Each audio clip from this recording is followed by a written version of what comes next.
Well, as you will gather from that introduction, ladies and gentlemen, I spent a large part of my life as an academic, and I haven't been able to throw off entirely the bad habits that you pick up in that particular line of work.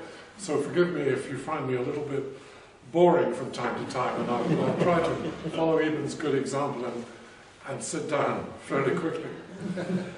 And because I'm an economist, I've often been called upon to answer the economic questions that are often thrown at us by the No campaign. You'll probably have noticed that the No campaign likes to specialize in negativity, and particularly negativity in economic issues. And they will tell you all kinds of wonderful statistics and numbers relating to, for example, the supposed deficit that an independent Scotland might suffer in the first few years of its existence. That's to say, government budget deficit. And they'll even put numbers in that. Now, of course, right away you can see that that's nonsense, because none of us know. I certainly don't know, and they don't know such simple things as where is the stock market going to be in 12 months' time? What is the level of interest rates going to be in 12 months' time? What is the exchange rate between the pound and the euro going to be in 12 months' time? We just simply don't know. And if anybody tries to tell you that they do know, please don't believe them.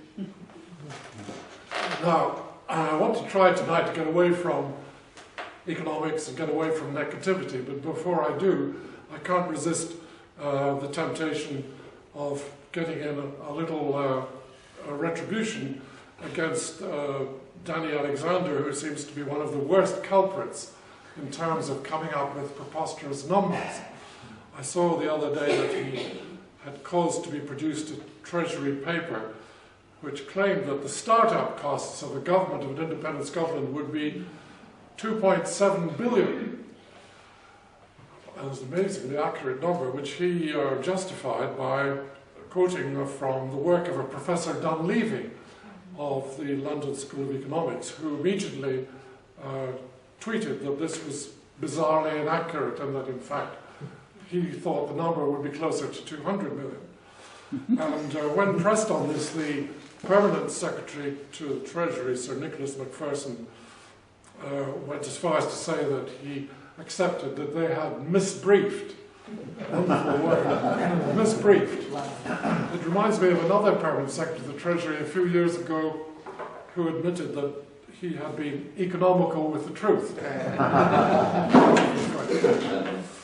Anyway, the funny thing is that it may be not surprising that after this mistakes by an order of magnitude of 10, that Danny Alexander and his friend George Osborne have made such a mess of the public finances. You may remember that in May 2010, when the Conservative government came to power at Westminster, they pledged themselves to clearing up the mess that they'd inherited from Labour, that they were going to put the public finances on a sound footing.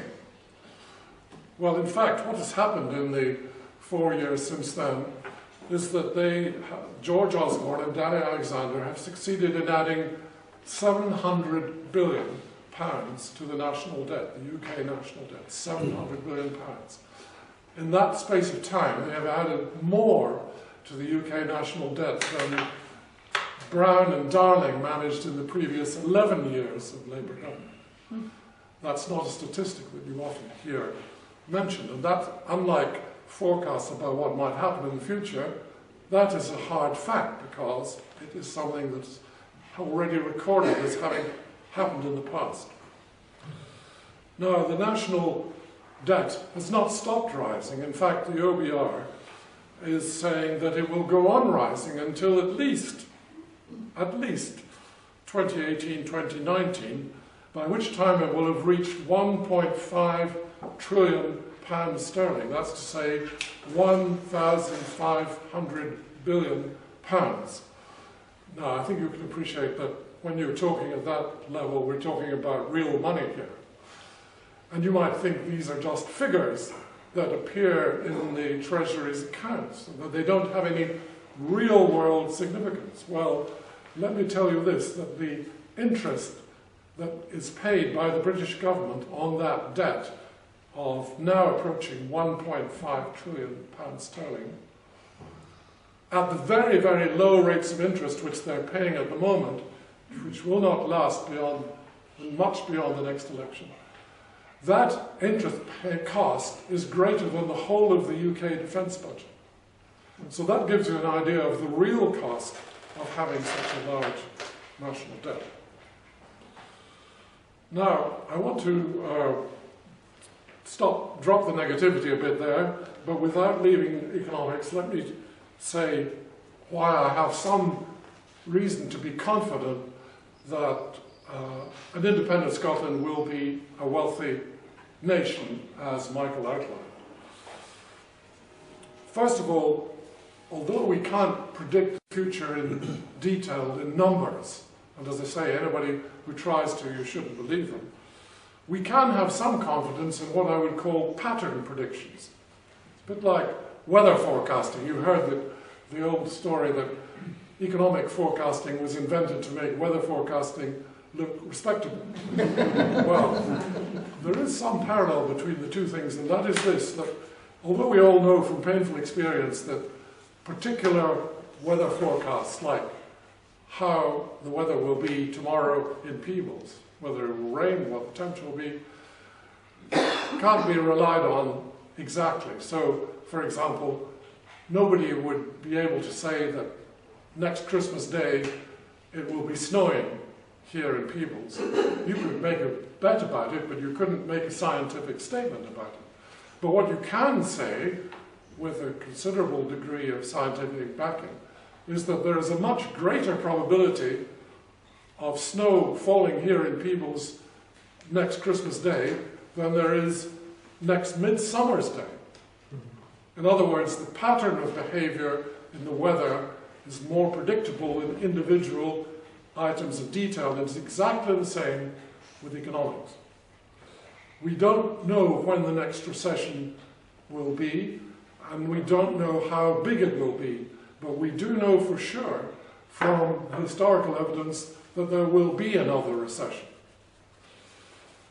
And likewise, the pattern that I take comfort from is that the historical evidence shows that over the last many, many decades, smaller Western European countries have been much better off than their larger counterparts.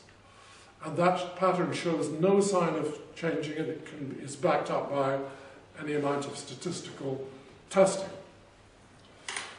We also know from historical experience that when countries become independent, like Norway did when it became independent from Sweden 100 years ago, or when Ireland became independent from the UK in 1922, or when Slovakia became independent just a few years ago from Czechoslovakia as a whole, or indeed in the case of all the countries that left the British Empire in the decades after 1950. The one pattern that is very, very clear is that none of them have ever wanted to go back. In other words, none of them have ever regretted that decision. Even in the case, you might think of a few years ago when Ireland was in the travails of its own calamitous fall in output and employment after 2008, there was nobody in that country said, oh, we've made a mistake, we really should go back and have our economic affairs run by Westminster. No one thought that. And that's not just the case of Ireland, it's the case of, as I say, all these countries which have become independent. They have discovered that they actually really are better off when they run their own affairs. So much for economics, because I want to emphasize that I don't believe that the case for independence has anything to do with economics. I think it's a political and a moral case. And I think that the case is based on the fact that the opposite of independence is dependence.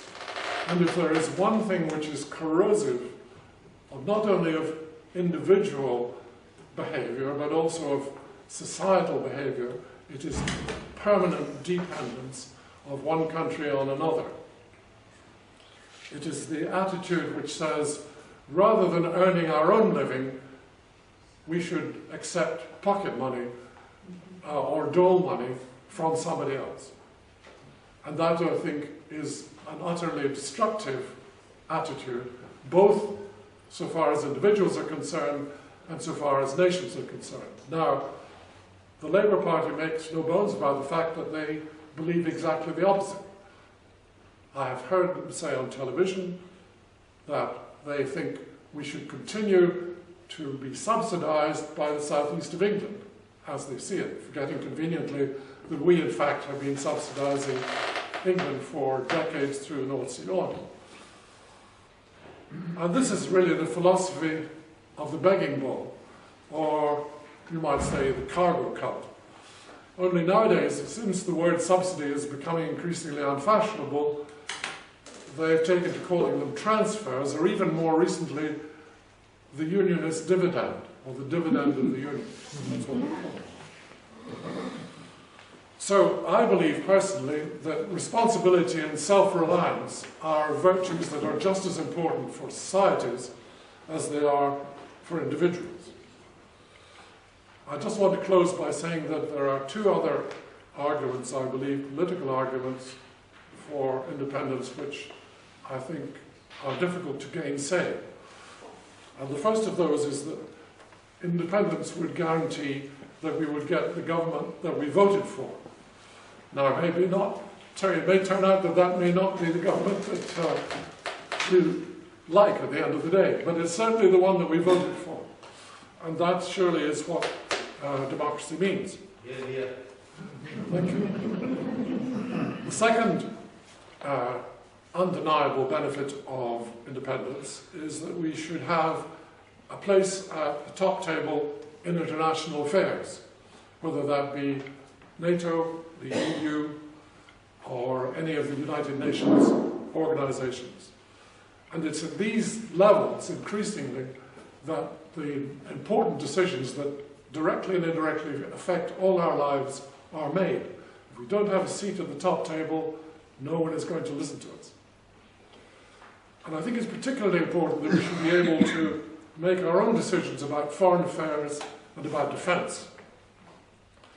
The disastrous consequences of the two wars in Iraq and Afghanistan, which we have just lost, have been spelled out in a recent paper from the Royal United Services Institution and reiterated only the other day by Lord Richards, former Chief of the Defence Staff.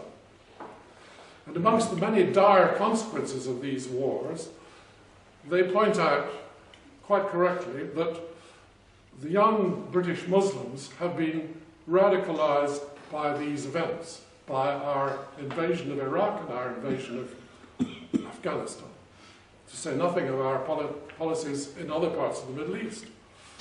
Now, if you listen to the establishment view, the view of the British political class, Labour and Tories, they will tell you that these young British Muslims who have gone off to fight for these appalling terrorist groups have been radicalized by listening to their imams. Well, you and I know that in this day and age, the last thing that young men do is be persuaded by the rantings of some aged priest. The real reason that these people are going off and fighting is because they have seen what the West is doing in these countries, and that has enraged them. So I would like to end on that note and just say once again that I hope that you will join with us when the vote comes around on the 18th of September and make sure that you vote yes. Thank you.